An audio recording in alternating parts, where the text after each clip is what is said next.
Galerinha, continuando a correçãozinha da última tarefa, era lá na página 59, o exercício 2, dizia o seguinte, ó. Tomando por base os dados do exercício anterior, e lembrando que o empuxo é determinado pela equação, empuxo é igual ρ, que é a massa específica do fluido, por isso que ele bota F, ρ do fluido, vezes Vs, é o volume do sólido, né, do corpo que foi mergulhado dentro do líquido, vezes G, que é a aceleração da gravidade. A única diferença é que a gente usa μ, né, no lugar do ρ. G hoje. Não, G verde. Só que muda ainda o G e o V, né? Atendendo às solicitações a seguir. Letra A. Ao atingir a superfície e emergir parcialmente, haverá um instante em que o objeto entrará em equilíbrio. O conceito físico do equilíbrio significa que a resultante das forças FR é diferente de zero ou igual a zero? Igual. Com certeza. Só para a gente retomar. O que está acontecendo, pessoal, é que ele mergulhou um corpo menos denso que o líquido dentro desse líquido.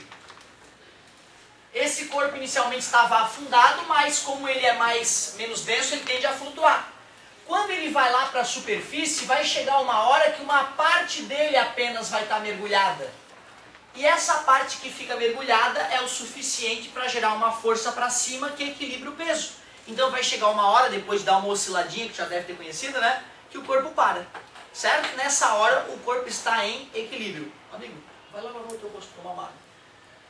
Galerinha, por isso que a gente diz, né, que equilíbrio é igual a zero. A força resultante é igual a zero. Quer dizer que naquele momento o peso que atua para baixo é igualzinho ao empuxo que atua para cima. Show de bola. Letra B. Quando em equilíbrio, flutuando sob a ação exclusiva do peso e do empuxo, essas duas forças terão módulos iguais ou diferentes? Iguais. Para resultante poder dar zero, pessoal, o E tem que ser igual ao P, né? Então, módulos iguais. Letra C. Lembrando que o peso do objeto em questão é 4.000 newtons, qual deve ser o valor do empuxo? Sem problema. Quanto, galerinha? 4.000, né? A gente acabou de discutir que as forças têm que ser iguais. Se o peso era 4.000 newtons, o empuxo tem que ser 4.000 para poder equilibrar, a resultante dá zero. Considerando o valor do empuxo, determine o volume submerso do objeto na situação de equilíbrio, flutuando na superfície do líquido. Legal! Ele quer saber qual é o volume ali, Vs, eu falei que era volume do sólido, mas não, é o volume submerso. Ele chamou de S para lembrar que só vale o volume que está abaixo. Peraí, empuxo é igual ao peso. Empuxo ele disse que se calcula ρ vezes V vezes G. E o peso ele garantiu que é 4.000, não é isso? Só preciso saber o ρ e o G. E como é os dados do exercício anterior, lá no enunciado da número 1, tu vê ó, o ρ da água, 1 vezes 10 na 3, né? 1.000 kg por metro cúbico, e o G também. Então vamos ver como é que vai ficar. O ρ da água é 10 na 3. O volume submerso eu quero descobrir. A gravidade é 10. E o peso do cara é 4.000. Tá multiplicando, passa dividindo. Fica 4.000 dividido por 10 na 4. É pegar a vírgula e dar 4 pulinhos. 1, 2, 3, 4. 0,4 metros cúbicos. É o volume do corpo. 0,4 metros cúbicos. Tu vê, né? A questão estava te mostrando qual era o caminho. Ele primeiro te estimula a perceber que o empuxo é igual ao peso, e depois ele te fala, considerando que o empuxo é igual ao peso, calcule o volume do corpo. Ele havia dado a fórmula no enunciado, muito bem feitinha a questão. Alguém fazer uma colocaçãozinha? Fala, Cássio. Professor, se eu dissesse que 1/4 do objeto fica na água, tá errado. Porque eu botei que o peso era 1.000 newtons e a força era 400. Aí vai subir 3/4 dela e vai ficar 1/4 para baixo. Repete o teu raciocínio que eu não compreendi. Eu botei que o peso era 1.000 newtons.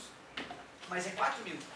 Ah, é 4.000. Eu Isso. botei 4.000 menos 1.000, aí subiu 3.000. e ficou só... Ah, tá, olha só, tu tá querendo usar a força para verificar quanto vai sair do corpo para fora. Infelizmente não é essa a regra, tá? O que a gente poderia fazer, Cássio, é o seguinte, ó, pegar o volume do corpo que está submerso e comparar com o volume todo do corpo. Só que deixa eu ver, totalmente submerso em água e figura, posteriormente será... Calcule a densidade do objeto. A gente acabou não calculando o volume do objeto todo. Ah, não, tá ali, ó. Considere volume igual a 0,5. Certo? E está submerso 0,4. Né? Então isso, 1/5 do objeto fica para fora. Então 4/5 do objeto fica mergulhado. Tá beleza? Então a gente tem que olhar para os volumes finais mesmo para poder descobrir isso. Letra D já foi. Letra E. Qual a relação entre o volume submerso e o volume total? Para obter este resultado, divida o volume submerso do corpo pelo seu volume total. Legal, letra E, então o cara quer o volume submerso, deu quanto? E o volume total no enunciado do exercício anterior?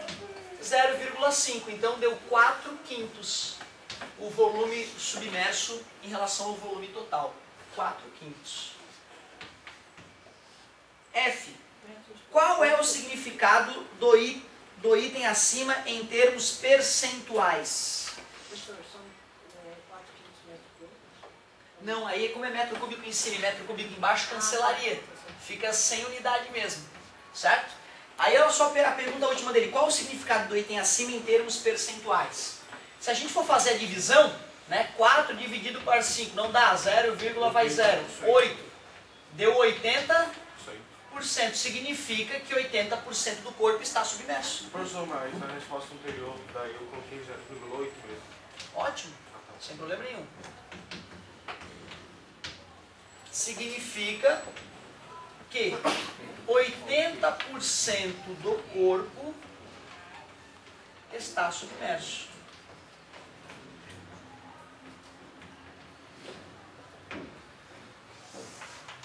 Show de bola.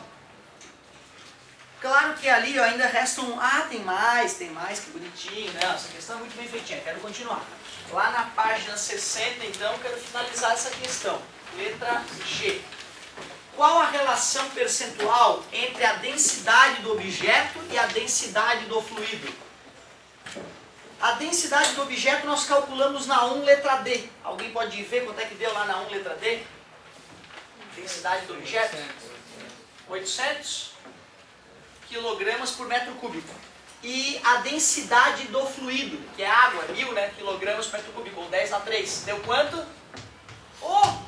É aí então, Cássio, é usando a relação entre as densidades do corpo e do fluido que a gente descobre a relação que vai ficar mergulhada.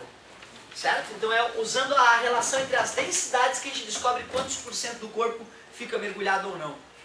Comparando os itens E e F, que conclusão se pode obter? É isso aí. Podemos concluir que a razão entre as densidades é igual à razão entre o volume total, o volume submerso e o volume total.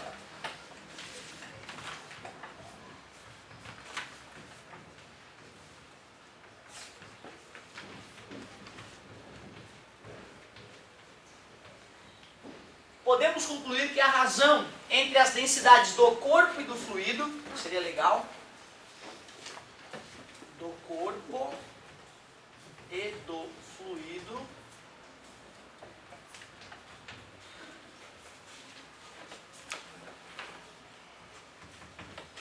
agora sim, agora ficou bonito. Podemos concluir que a razão entre as densidades do corpo e do fluido é igual à razão entre o volume submerso e o volume total do corpo. Muito interessante essa questãozinha. O bacana dessa questão, cara, quando sempre que cai questão que me pergunta quanto é que vai ficar de fora do corpo, quanto é que vai ficar mergulhado, é muito comum essa pergunta no vestibular. Considerando tal e tal dado, calcule qual é o volume submerso, ou qual é o volume que fica para fora, ou que porcentagem do corpo fica mergulhado? Essa pergunta é muito comum. Geralmente o cara vai lá, faz toda uma conta bonita para provar, né? Se o cara fez essa questão e sabe que a porcentagem que fica submersa é igual à divisão entre as densidades, fica ridículo, né? Tu pega as densidades, divide e puf, acabou a questão. Né? É por isso que essa questão é muito bonita, ela te ensina a pensar num tipo de situação bem comum no vestibular. Beleza. Pessoal, olha só. Como a nossa avaliação de física vai ter a ver com essas últimas matérias, empuxo, né, pressão, teorema de Stevin, eu vou passar as questões já da prova, da nossa avaliação, que vai ocorrer na sexta-feira, a última aula. Olha só que semana bonita. Semana muito bonita, né? Porque acontece que na quarta-feira, amanhã, tem prova de matemática, né? Diz que tá bombando a prova, né? Só questão cabreiro, né? E aí, na sexta-feira, fecha a semana, que trimestre bonito, hein? Uma provinha de física, vai ser muito bonito. Vou passar as questões da prova para vocês. Professor, a prova vai ter as fórmulas? Física sim. Física sim, matemática não. Estilo UFS. Vai ter. Vai se incluir. É a prova de física.